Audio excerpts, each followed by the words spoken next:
Twitch applique-t-il un double standard? Pourquoi un streamer partenaire peut-il se permettre d'appeler à la haine sans aucune sanction? Aujourd'hui, on va parler du cas de Ribot dans la sauce, un streamer qui a tenu des propos clairement haineux sans aucune conséquence.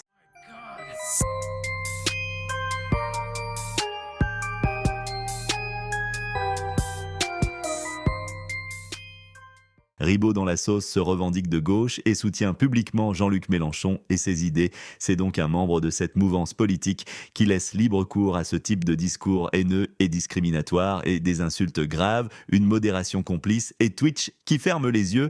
D'autant plus inquiétant, est-ce là vraiment l'héritage des valeurs de la gauche? Ce 20 février 2025, Ribot dans la sauce animait un live intitulé Élections en Allemagne, les nazis de retour, plus Sophie Binet de la CGT sur France Inter, plus Elfie Drag, les écolos pour les municipales.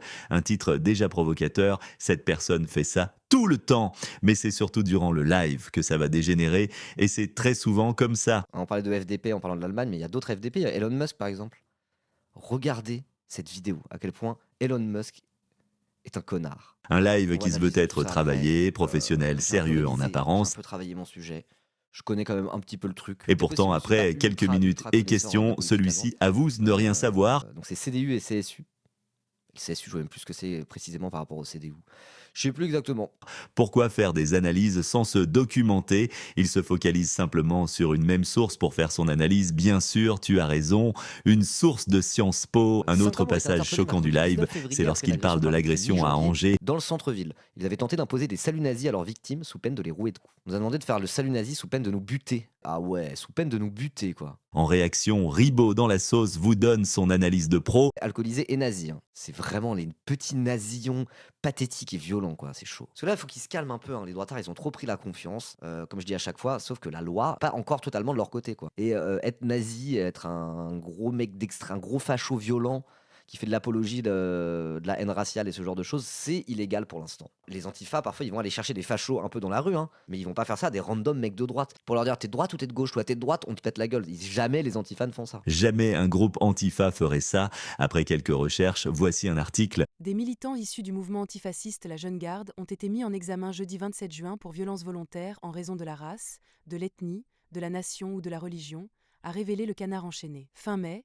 après un meeting de la députée européenne de la France insoumise Rima Hassan, 8 membres du groupe d'autodéfense auraient agressé un adolescent de 15 ans dans le métro parisien, simplement parce que supposé juif. Ça parle d'Angers, cette super ville. Bah ouais, ouais. Après, c'est cool Angers en soi, hein. Moi, j'aime bien la ville, elle est sympa, mais on se fait un peu chier et puis il y a des nazis, quoi. Maintenant, vous êtes au courant, mesdames et messieurs de Angers, vous êtes des nazis d'après lui. Retour au sujet initial. Élection en Allemagne, les nazis de retour. De Mélenchon le rouge. Oh là là, vous forcez, c'est bon. Écoutez bien ce qui a été dit en live. Ce même streamer prétend pourtant défendre des valeurs d'égalité et d'antiracisme, mais regardez son raisonnement absurde. On a vraiment des leçons d'antifascisme à donner à l'Allemagne, sachant que nous on est français, je suis pas tout à fait sûr. En vrai, je suis pas tout à fait sûr. C'est quand même extrêmement inquiétant que les nazis soient de retour comme ça. Faire généralité sur une des plus grandes puissances mondiales, c'est pas comme les Palestiniens. Alors oui, tout à fait. Faire des blagues en mode allemand égale nazi, c'est pas faire des blagues comme dire palestinien égale terroriste, quoi. C'est pas tout à fait pareil. De la même manière que faire des blagues sur des Allemands, c'est pas comme faire des blagues sur des Camerounais, par exemple. Voilà. Ah, je suis allemand, j'imite l'accent allemand dans le chat.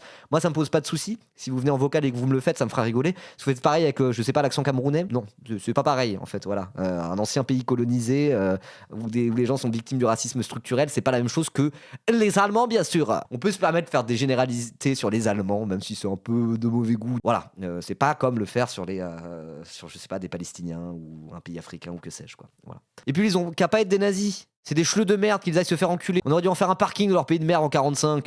Oui, De Gaulle aurait dû nuke leur pays de merde. Faire des blagues sur les Allemands, c'est ok, mais sur les Palestiniens ou des pays africains, c'est interdit. Pourquoi cette hiérarchie dans l'indignation? Pourquoi certains peuples auraient-ils le droit d'être insultés et pas d'autres?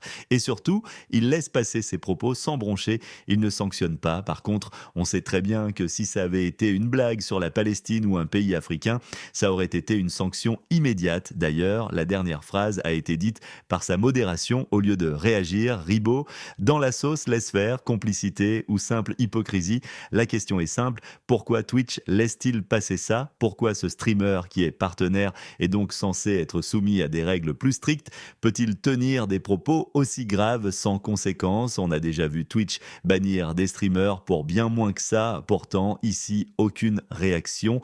Alors on fait quoi? On laisse faire ou on agit? Voilà, c'était le coup de gueule du jour. N'oubliez pas de vous abonner et de liker si vous voulez en voir plus. La vérité doit être entendue, peu importe qui la cache. À bientôt pour d'autres révélations.